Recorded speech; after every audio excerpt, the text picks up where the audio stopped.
வாங்கப்பா பிகினர்ஸ்க்கு ஃபஸ்ட்டு ஸ்டார்டிங்கில் கார்டனுக்கு வந்ததுமே காலையில் நம்மளோட ஃபஸ்ட்டு ஒர்க் என்னவாக இருக்குன்னா கார்டனை கூட்டணும், நீட்டாக வச்சுக்கிறணும், சுத்தமாக இருக்கணும். வீட்டுக்குள்ளே நீங்கள் எவ்வளோக்கு எவ்வளோ க்ளீனாக வச்சுருக்கீங்களோ அவ்வளோக்கு எவ்வளோ கார்டனை நீட்டாக வச்சுக்கிறணும். ஏன் இதை நான் சொல்கிறேன் அப்படின்னா, நீங்கள் நீட்டாக வைக்கலைன்னா எல்லா பூச்சியும் போய் உங்கள் கார்டன் செடியில் உட்காந்துரும். அந்த பூச்சியெல்லாம் உட்காந்துச்சுன்னா புதுசாக நீங்கள் எவ்வளோ உரம் கொடுத்து அதை நீங்கள் கேர் பண்ணாலும் எல்லாமே அந்த புது தளிரை ஃபுல்லாக சாப்பிட்ரும். ஸோ ஃபஸ்ட்டு ஸ்டெப்பே கார்டனை நீட்டாக கூட்டி நீங்கள் குப்பையெல்லாம் எடுத்து வெளியில் போட்டுறணும். ஒரு குப்பை தேங்கக்கூடாது. முடிஞ்ச அளவுக்கு காலையில் ஒரு தடவை சாயங்காலம் ஒரு தடவை நீட்டாக கூட்டி குப்பையெல்லாம் எடுத்துடணுப்பா. 2வது ஸ்டெப்பு, நம்ம கார்டனில் செடியை குளிப்பாட்டணும். நல்ல ஒரு ஸ்ப்ரேயர் வச்சு சின்ன கொஞ்சமாக இருந்தால் சின்ன ஸ்ப்ரேயர், பெருசாக இருந்தால் பெரிய ஸ்ப்ரேயர் வச்சுட்டு நீங்கள் நல்லா செடியை குளிப்பாட்டணும். நீங்கள் எவ்வளோக்கு எவ்வளோ குளிப்பாட்டுறீங்களோ அவ்வளோக்கூட அதில் இருக்க பூச்சி தூசி எல்லாம் போயிடும். செடி சந்தோஷமாக இருக்கும். நம்ம குளித்தா எப்படி நமக்கு ஃப்ரெஷ்ஷாக இருக்கும், அந்த மாதிரி தான் ரோஸ் செடிக்கு. அது நீங்கள் ஷவரிங்னால் ரோஸுக்கு ரொம்ப பிடிக்கும். நல்லா குளிப்பாட்டணும். நீங்கள் இதெல்லாம் சிண்டர் மீடியாவுக்கு நான் குளிப்பாட்டும் போதே தண்ணியும் சேர்த்து ஊற்றிடுவேன். அதில் விழுகிற தண்ணியே எனக்கு போதுமான அளவு தண்ணி அதுக்குள்ளே எல்லாமே பட்டுரும். உங்களுக்கு எப்போயாச்சும் உரம் கொடுக்க போது மட்டும் அது தனியாக நம்ம பண்ணிக்கிடலாம். இப்போ இருந்தால் இந்த மாதிரி ஒரு ஷவரிங் கொடுக்கணும். இப்போ புதியெல்லாம் சின்ன செடிக்கு. ஸோ இதுக்கெல்லாம் நான் தண்ணி இப்படி ஷவரிங்கோட முடிச்சிருவேன். அதே மாதிரி கொக்கோபிட் மீடியாவுக்கும் இதே மாதிரி ஷவரிங்கோட முடிச்சிருவேன். அதில் விழுகிற தண்ணியே போதுமான அளவு. இதே தான் நான் 10 இன்ச் பாட்டு பெரிய தொட்டிக்கு நான் இந்த மாதிரி ஒரு நல்லா குளிப்பாட்டிட்டு அப்புறம் திருப்பி அதுக்கு அந்த வேர் ஃபுல், ஏன்னா அது தொட்டி ஃபுல்லாக வேர் இருக்கும். நீங்கள் மேலே மட்டும் நான் குளிப்பாட்டிட்டேன் அதுக்கு போதும் அப்படின்னு நினைக்கக்கூடாது. வேர் ஃபுல்லாக நனையணும். அதுவும் இந்த வெயில் காலம் தண்ணி எவாப்ரேட் ஆகிடும் சீக்கிரம். தொட்டி மண்ணுக்கு நல்லா தண்ணி கொடுத்துடணும். ஏன்னா ரோஸ் செடி தண்ணியில் தான் வளருது.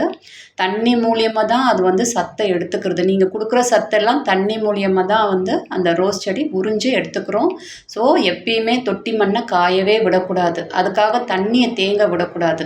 அதை நீங்கள் மெயினாக பார்த்துக்கோங்க. தண்ணி தேங்குச்சுன்னா அப்புறம் ரூட் ராட் வரும், டைபேக் வரும், அப்புறம் நிறைய இஷ்யூஸ் வரும். தண்ணி தேங்கவே விடக்கூடாது. ஸோ அதனால தான் சொல்கிறது, தொட்டியில் நிறைய ட்ரைனேஜ் ஹோல் போட்டிருக்கணும். நிறைய ஹோல்ஸ் இருந்துச்சுன்னா தண்ணி நீங்கள் ஊற்றுற தண்ணி வெளியில் போயிடணும். ஆனால் தண்ணி ஈரப்பதம் இருக்கணும். இது ஒரு பாயிண்ட்டுப்பா. இது மெயினாக நீங்கள் நோட் பண்ணிக்கோங்க. பிகினர்ஸ் தொட்டி நீங்கள் வாங்கும்போது நிறைய ஹோல்ஸ் பார்த்துக்கோங்க. அதே மாதிரி நீங்கள் க்ரோ பேக்கில் வைக்கலாமா அப்படின்னு நேற்று கூட ஒருத்தவங்க கேட்டிருந்தாங்க. வைக்கலாம்ப்பா. க்ரோ பேக் உங்கள் செடி எப்படி வாங்கிட்டு வரீங்களோ செடிக்கு கொஞ்சம் ஒரு இன்ச்சு கேப் இருக்கிற மாதிரி க்ரோ பேக் வைக்கணும். இது எல்லாம் பேர் ரூட்டும் என்னன்னா வேரெல்லாம் கழுவி வைக்கிறது. ஆன்லைன் ரோசஸ் நம்ம வாங்கும்போது அவங்க வேரை கழுவி குச்சியாக தான்ப்பா கொடுப்பாங்க. அந்த மாதிரி செடியெல்லாம் நம்ம அந்த 4 இன்ச் 4 இன்ச் தொட்டியில் வைப்போம். நீங்கள் நர்சரியில் அப்படியே வாங்கிட்டு அப்படியே வைக்கிறீங்கன்னா நீங்கள் தொட்டியை விட 1 இன்ச் 2 இன்ச் கொஞ்சம் அகலமாக இருக்கிற மாதிரி தொட்டியை நீங்கள் செலக்ட் பண்ணுங்கள். க்ரோ பேக்கை செலக்ட் பண்ணி அந்த மாதிரியே நீங்கள் வைக்கணும். அது ஸ்டார்டிங்கில் புதுசாக நீங்கள் வைக்கும்போது ஆன்லைன் ரோஸ் வாங்காதீங்க. உங்களால் அது முடியாது. கண்டிப்பாக நல்லா ரோஸ் வளர்த்து ஓரளவுக்கு நீங்கள் தெளிவாக இருக்கிறவங்க அடுத்த ஸ்டெப்புக்கு போகிறது தான் ஆன்லைன் ரோஸ்ப்பா.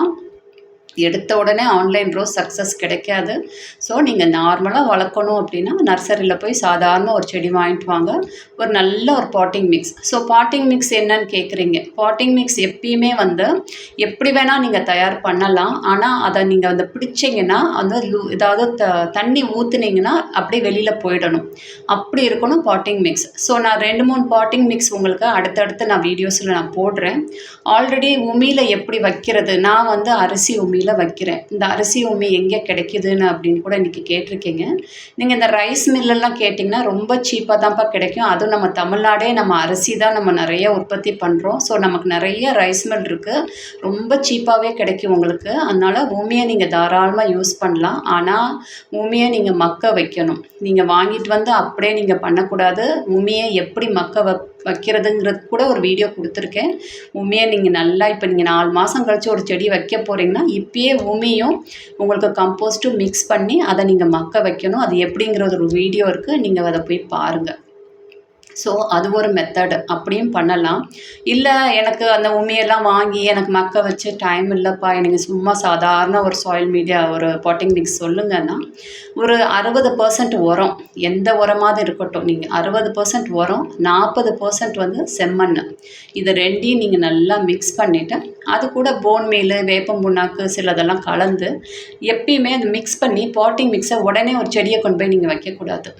அட்லீஸ்ட் வந்து 15 நாள் 1 மாதமாவது அது ஊறணும். ஏன்னா நீங்கள் அப்படியே வச்சிங்கன்னா சூடு, அது வந்து ஹீட்டு. புது செடியை வைக்கும்போது உடனே என்ன ஆகும், அதுலேருந்து ஒரு ஹீட் வரும், அப்புறம் இந்த செடி டைபேக் இஷ்யூஸ் வரும். ஸோ 1 மாதம் முடிஞ்ச அளவுக்கு ஒரு 15 நாளாவது அந்த மண்ணை வந்து மிக்ஸ் பண்ணி நீங்கள் எடுத்து வச்சிடணும். அப்புறம் புது செடி வாங்கிட்டு வந்து நீங்கள் அப்படியே கொண்டு வந்து வச்சு அப்புறம் நீங்கள் அந்த ஷெட்யூல் ஃபாலோ பண்ணலாம். ஆல்ரெடி ஷெட்யூல் என்னங்கிறத நான் சொல்லியிருக்கேன் உங்களுக்கு வீடியோவில். அந்த ஷெட்யூலை நீங்கள் ஃபாலோ பண்ணலாம். ஆர்கானிக் உரம் எப்படி கொடுக்கணும், அந்த 7 டேஸ்க்கு அந்த உரம், அதெல்லாமே சொல்லியிருக்கேன். ஸோ நீங்கள் இப்படி ஃபாலோ பண்ணணும். இன்றைக்கி காலையில் கூட நீங்கள் உங்களோட ஷெட்யூலில் ஹியூமிக் சொல்லலையே மேடம் அப்படின்னு கேட்டிருக்கீங்க. ஸோ என்னென்னா, இப்போ நீங்கள் தாக்கத்து கொடுக்குறீங்க. தாக்கத்துங்கிறது ஒரு நாவல் கம்பெனியோடது சொல்லியிருக்கேன். தாக்கத்து இல்லைன்னா சாகரிக்காய் ஏதோ ஒரு சீவீடு நீங்கள் கொடுக்குறீங்க. நீங்கள் ஒரு வாரம் தாக்கத்து அந்த மாதிரி கொடுத்தீங்கன்னா அடுத்த வாரம் ஹியூமிக் கொடுங்க. அப்புறம் ஒரு வாரம் தாக்கத்துனா அடுத்த வாரம் அந்த மாதிரி நீங்கள் யூஸ் பண்ணிக்கோங்கப்பா. எந்த டிஃப்ரென்ஸும் வராது. ஸோ இந்த மாதிரி நம்ம வந்து செடியெல்லாம் வளர்க்கணும். இப்போ பாருங்கள், இந்த செடியெல்லாம் எவ்வளோ ஹைட்டாக இருக்குது. இன்னொன்று என்ன பார்க்கணும் அப்படின்னா, இந்த தொட்டி மண்ணை காய விடக்கூடாது. ஸோ மல்ச்சிங் ரொம்ப இம்பார்ட்டண்ட். ஆல்ரெடி ஒரு வீடியோவில் சொல்லியிருப்பேன் எப்படி மல்ச் பண்ணணும் அப்படின்னு. நீங்கள் சாதாரணமாக நீங்கள் வந்து ஒரு மண்ணை தொட்டியில் வச்சுருந்தீங்கன்னா நீங்கள் அதில் என்ன பண்ணலான்னா, கொக்கோ பீட்டை வச்சு மூடி வச்சிடணும். மண்ணை காயவே விடக்கூடாது. எக்காரணம் கொண்டு மண் காயக்கூடாது. மண் காஞ்சிச்சு, வேர் வெளியில் காஞ்சிச்சு அப்படின்னா உங்களுக்கு என்ன ஆகிடும், உங்களுக்கு அந்த செடி ஃபுல்லாக கருகல் வந்துடும். ஸோ அந்த வேரை காயவே விடக்கூடாது. ஸோ நீங்கள் என்ன பாருங்கள், நாங்கள் எல்லாமே அந்த க்ளோஸ் பண்ணி வச்சுருக்கேன். ஒரு க்ரீனாக க்ளோஸ் பண்ணி வச்சுருக்கேன். ஸோ இதுக்கெல்லாம் நான் தண்ணியும் பாருங்கள், நான் இப்போ இதானே ஸ்ப்ரே பண்ணேன் உங்கள் முன்னாடி, திருப்பி எல்லாத்துக்குமே தண்ணி ஃபுல்லாக ஊற்றிடுவேன். ஏன்னா நம்ம ஸ்ப்ரே பண்ணியிருப்போம், மேலாப்பில் தான் அந்த ஈரம் இருக்கும். இதெல்லாம் பெரிய தொட்டி, 10 இன்ச்சு தொட்டி, வேறு ஃபுல்லாகவே இருக்கும். அப்படி கரெக்டாக விடுக்கலைன்னா பாருங்கள், இலை இப்படி இருக்கும். இலை இந்த மாதிரி சைடெல்லாம் கருகிரும் உங்களுக்கு. ஸோ என்ன பண்ணணும், தொட்டியிலேருந்து வெளியில் தண்ணி வந்துடணும், அவுட் ஆகணும். அந்த அளவுக்கு நீங்கள் தண்ணி வந்து ஊற்றணும்.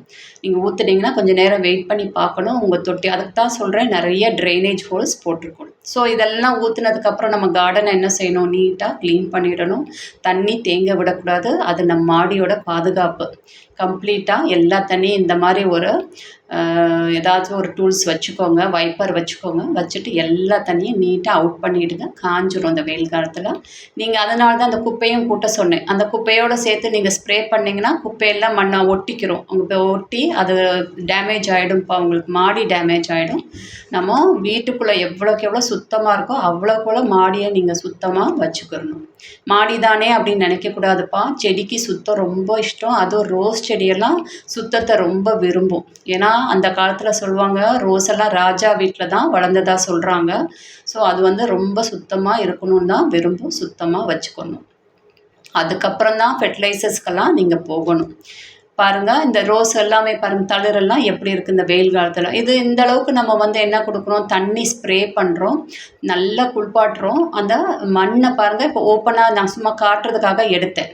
இப்படி ஓப்பனாக நீங்கள் விட்டிங்கன்னா என்ன ஆகும், அந்த வேரெல்லாம் வெளியில் தெரியும். வேர் வெளியில் தெரிஞ்சிச்சுன்னா அந்த வெயில் படும். வெயில் பட்டுச்சுன்னா அது என்னாகும், அந்த இலை ஃபுல்லாக கருகிரும். இந்த அளவுக்கு செழிப்பு இருக்காது. ஸோ நம்ம என்ன செய்யணும், நீங்கள் நல்லாவே க்ளோஸ் பண்ணிடணும். அதே மாதிரி இந்த ஷேட் நெட்டை பற்றி கூட நேற்று கேட்டாங்க. ஷேட் நெட் மஸ்டா அப்படின்னு கேட்டாங்க. ஆமாப்பா, இப்போ டெம்பரேச்சர் நமக்கு இருக்க ஹை ஆகிக்கிட்டே இருக்குது. நமக்கு நீங்கள் சைடு ஃபுல்லாகவே க்ளோஸ் பண்ணக்கூடாது. நீங்கள் வந்து மேலே க்ளோஸ் பண்ணிடணும். இப்போ இந்த பூவும் கட் பண்ணி எடுத்துடணும். பூ நமக்கு வெயில் காலத்தில் பூ தேவையே கிடையாது. ஒரு ஷேட் நட்டை நீங்கள் வாங்கிக்கோங்க. வாங்கிட்டு நீங்கள் மேலே மட்டும் போட்டுக்கோங்க. நான் சும்மா ஒரு 10 செடி, இந்த தளிரெல்லாம் வருது பாருங்கள், குட்டி குட்டியாக தளிர், இதெல்லாம் அந்த பூச்சிக்கிட்டேருந்து காப்பாற்றணும். அதுக்கு அடுத்து நம்ம அந்த பூச்சியை சாப்பிட விட்டோம்னா தளிர் இவ்வளோ நம்ம மெனக்கட்டு வேஸ்ட்டாக போயிடும். ஸோ அதையும் நம்ம பார்த்துக்கணும். அந்த தளிர் எல்லாத்தையுமே நம்ம காப்பாற்றணும். இந்த 2 செடி தான் நான் உண்மையில் எப்படி வச்சேங்கிறது கூட ஒரு வீடியோ இருக்குது, நீங்கள் போய் பாருங்கள். இப்போ தழுக்குது. இந்த தளிரெல்லாம் நம்ம அந்த ஒவ்வொரு சண்டே அன்னைக்கு இன்செக்டிசைட் நம்ம ஷெட்யூலில் இருக்கணும். இப்போ பாருங்கள், இந்த மண்ணெல்லாம் காயுது. இது நேற்று எடுத்த ஷூட்டா. இந்த மாதிரி காஞ்சிருச்சு அப்படின்னா, மேல் மண் காஞ்சிருச்சுன்னா மேலே இலை என்ன ஆகும், உங்களுக்கு இந்த மாதிரி வந்துடும். அதில் தண்ணி இல்லை, உங்களுக்கு அந்த காஞ்சிருச்சு. ஸோ அதனால் அந்த இலையெல்லாம் துவண்டு போயிடும். ஸோ நல்லா ஷவர் பண்ணிவிட்டு இந்த மாதிரி இருக்கிற தொட்டிக்கு எல்லாமே ஃபுல்லாகவே நீங்கள் தண்ணி ஊற்றிடணும். வேர் ஃபுல்லாக நனையணும். ஷேட் நெட் பாருங்கள், நான் இதை எனக்கு ஒரு கொடி இருந்துச்சு. இப்போ அந்த கொடியோட இதெல்லாம் முடிய போகுது. ஸோ நான் மேலே ஷேட் நெட், இந்த சைடெல்லாம் போடக்கூடாதுப்பா. ஷேட் நெட் போட்டு சைடெல்லாம் கவர் பண்ணக்கூடாது, அவிஞ்சிரும். இந்த செடிக்கு வந்து காத்தோட்டம் ரொம்ப முக்கியம். செடிக்கு சுற்றி வெளியே சுற்றி காத்தோட்டம் இருக்கணும். மேலே மட்டும் கவர் பண்ணணும். அதுவும் இந்த 2 மாதத்துக்கு மட்டும் கவர் பண்ணணும். அப்புறம் நீங்கள் ஷேட் நெட் எடுத்துடணும். பர்மனெண்ட்டாலாம் ஷேட் நெட் வைக்கவே கூடாது. ரோஸ் செடிக்கு வெயில் ரொம்ப முக்கியம். அது ஒரு பாயிண்ட்டை நீங்கள் நோட் பண்ணிக்கிறணும்ப்பா.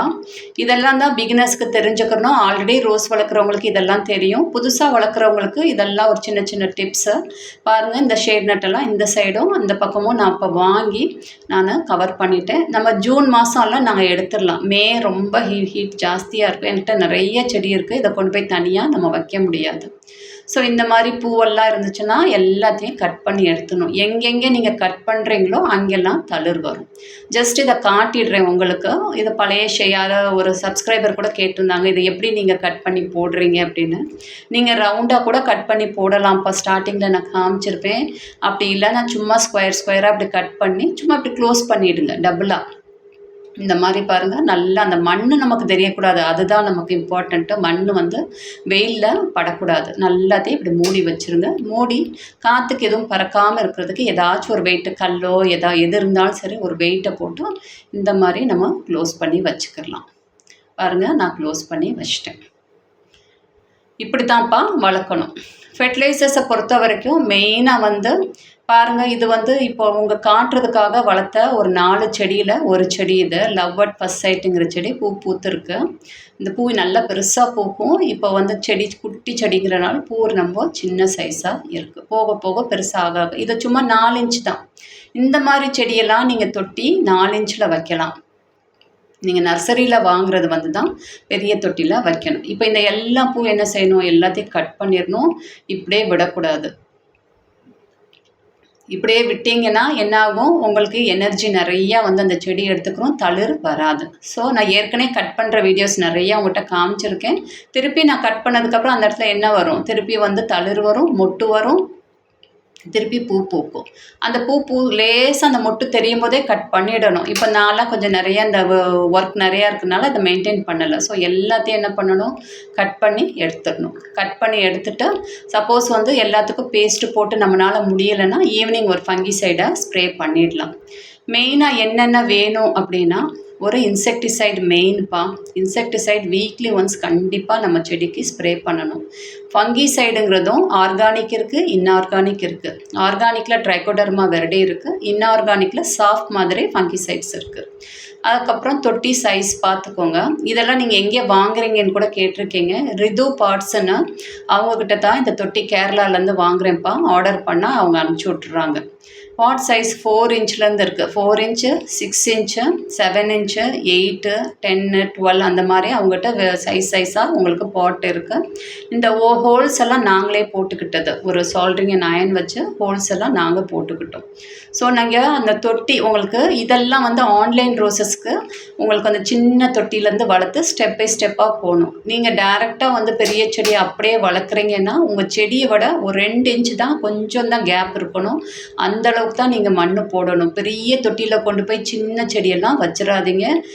ஏன் அப்படி வைக்கக்கூடாது அப்படின்னா, பாருங்கள், இது வந்து பேர் ரூட்டர் தான், எவ்வளோ குட்டியில் தான் வச்சுருக்கேன். இதெல்லாம் ஸ்டெப் பை ஸ்டெப்பாக போகணும். இது வந்து சிண்டர் மீடியா, இது சின்னதில். ஏன் அப்படி வைக்கணும் அப்படின்னா, நீங்கள் தண்ணி அவ்வளோ மண்ணை போட்டு டெய்லி தண்ணி ஊற்றிக்கிட்டே இருந்தீங்கன்னா தண்ணியிலே ஊறும் செடி. தண்ணியிலே ஊறுச்சுன்னா உங்களுக்கு செடி டைபேக் இஷ்யூஸ் எல்லாம் வரும். ஸோ நம்ம இப்படி தான்ப்பா ஸ்டெப் பை ஸ்டெப்பாக போகணும். இனிமேல் டெய்லி வந்து உங்களுக்கு நான் என்னென்ன செய்கிறேனோ எல்லா வீடியோஸ் போடுறேன். உங்களுக்கு ஆட்டோமேட்டிக்காக உங்களுக்கு புரிதல் வரும்ப்பா. இது 10 இன்ச் பாட்டு. நம்ம சீரீஸ் ஆரம்பிக்கிறதுக்குள்ளே பேசிக்காக என்னென்ன செய்யணுங்கிறதையும் உங்களுக்கு புரிஞ்சிடும். இப்போ மார்னிங் கூட ஒருத்தவங்க கேட்டிருந்தாங்க, டிஏபிக்கு அப்புறம் என்ன கொடுக்கலாம் வரும் அப்படின்னு கேட்டிருக்கீங்கப்பா.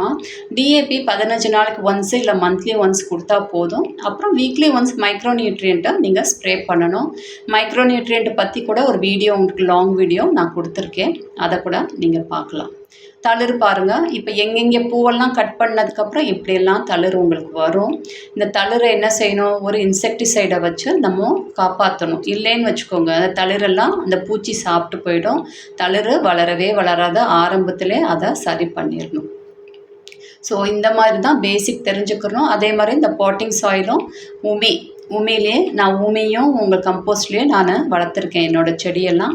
அடுத்து உங்களுக்கு பாட்டிங் சாயில் மிக்சிங் வந்து ஒரு 3 மிக்சிங் நான் அடுத்து நாளைக்கு இல்லை நாளைக்கு மறுநாள் உங்களுக்கு காட்டுறேன். என்னென்ன போடணும், எப்படி மிக்ஸ் பண்ணணுங்கிறத அடுத்து ஒரு 2 டேஸில் நான் உங்களுக்கு காட்டுறேன்ப்பா. இதே ரொம்ப லாங்காக போயிடுச்சு. அடுத்தடுத்து வர வீடியோஸில் உங்களுக்கு டெய்லி காட்டுறேன். நீங்கள் பிகினர்ஸ் பாருங்கள், பார்த்துட்டு அப்புறம் உங்களுக்கு ஒரு புரிதல் வரும். அதுக்கப்புறம் நீங்கள் ஸ்டார்ட் பண்ணலாம். இப்போ வெயில் காலத்தில் யாரும் செடி வாங்கி வளர்க்காதீங்க, கண்டிப்பாக ஒர்க் அவுட் ஆகாது. இதெல்லாம் இப்போ காட்டியிருப்பேன், இந்த செடியெல்லாம் உங்கள்கிட்ட இதை எப்படி வளர்க்கணுங்கிறதும் காட்டியிருப்பேன்.